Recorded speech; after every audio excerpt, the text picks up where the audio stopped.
Oke, yang lagi hot nih. Kali ini kita akan ngobrol tentang Skylake, generasi ke-6 dari prosesor Intel.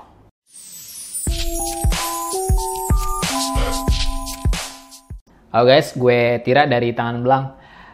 Kemarin secara official Intel meluncurkan dua prosesor pertama berbasis arsitektur Skylake, yaitu i7 6700K dan i5 6600K. Nah, mungkin lo mikir, oke, karena gue orangnya nggak mau ketinggalan teknologi, gue harus upgrade prosesor dari Haswell ke Skylake. Eits, tapi tunggu dulu. Selain upgrade prosesor, lo juga harus upgrade motherboard. Karena Skylake menggunakan soket terbaru, yaitu 1151. Kebetulan, peluncuran Skylake juga dibarengi dengan diluncurkannya motherboard soket 1151 dengan chipset Z170. Dan kemungkinan besar lo pun harus upgrade RAM ke DDR4 atau DDR3L. Karena sekarang gue yakin sebagian dari kita masih menggunakan RAM DDR3. Sementara soket 1151 dan chipset Z170 hanya support DDR4 dan DDR3L. Jadi ya kalau lo mau migrasi ke Skylake, pastiin lo perhatikan hal-hal yang gue sebutin di atas. Nah, mari kita lihat spesifikasi tentang Skylake. Secara spesifikasi, mari kita bandingkan dengan Haswell maupun Broadwell. Nah, tapi ngomong-ngomong Broadwell, itu prosesor apa kabar ya? Karena kayaknya nggak kedengeran hype-nya gitu. Skylake 14 nanometer transistor, which is sebenarnya Broadwell juga udah memperkenalkan teknologi ini lebih dulu. Perubahan dari 22 nanometer pada Haswell ke 14 nanometer pada Broadwell dan Skylake memungkinkan Intel untuk mendesain prosesor yang unggul dan seimbang dalam hal performance dan efisiensi daya. Nah, masuk ke spesifikasi, seperti halnya prosesor-prosesor sebelumnya, di kelas mainstream, Intel belum berhasil membuat prosesor dengan jumlah core lebih dari 4. Begitu juga di Skylake ini. i7 6700K masih dengan 4 core plus hyperthreading dan i5 6600K masih dengan 4 core tanpa hyperthreading. Loncatan yang cukup signifikan terjadi pada base CPU clock. Pada i7 6700K sebesar 4 GHz.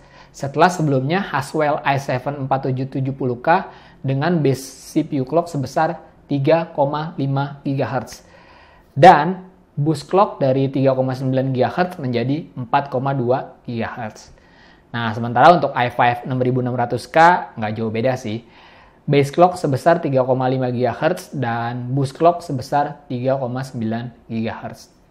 Nah, tapi kayaknya spesifikasi dasar tersebut nggak berarti apa-apa karena ini adalah prosesor jenis K, yaitu prosesor yang mampu di overclock.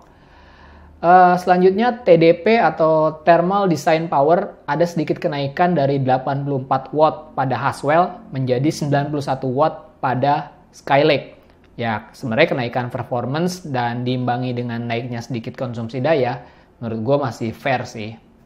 Selanjutnya L3 cache. Sebenarnya ini masih sama dengan Haswell, 8 MB untuk i7 dan 6 MB untuk i5. Oke, langsung ke kesimpulan. Upgrade atau enggak? Menurut gue, upgrade lah, jelas. Ini mikro arsitektur Intel terbaru yang gue yakin kedepannya makin mantep lagi. Tapi pertanyaannya, upgrade sekarang atau upgrade nanti? Nah, menurut gue, upgrade-nya enggak sekarang. Karena, satu, dananya pasti belum ada.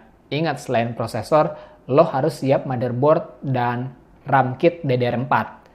Yang kedua, gue mau lihat hasil benchmark dari Intel Skylake ini seberapa signifikan sih bedanya. 3, secara ini baru 2 prosesor yang dikeluarin dan dua-duanya adalah prosesor jenis K. Gue mau nunggu prosesor yang non-K. Siapa tahu dari segi harga bisa lebih bersahabat. Nah, yang pasti, yang gue suka dari Skylake ini salah satunya adalah kemasannya atau boxnya. Lumayan keren dan lumayan berwarna lah dibanding box dari prosesor-prosesor Intel sebelumnya. Tapi yang perlu diingat adalah Skylake ini tidak dilengkapi dengan heatsink fan di kemasannya. Jadi ya nggak bakal ada kipas di dalam box Intel Skylake.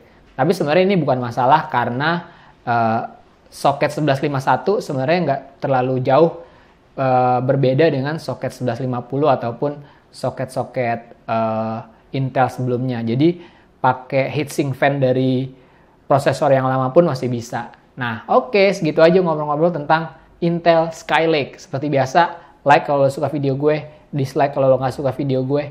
Silahkan komentar di bawah untuk diskusi, share kalau lo ngerasa video ini bermanfaat, dan jangan lupa subscribe dan follow semua sosial medianya Tangan Blank.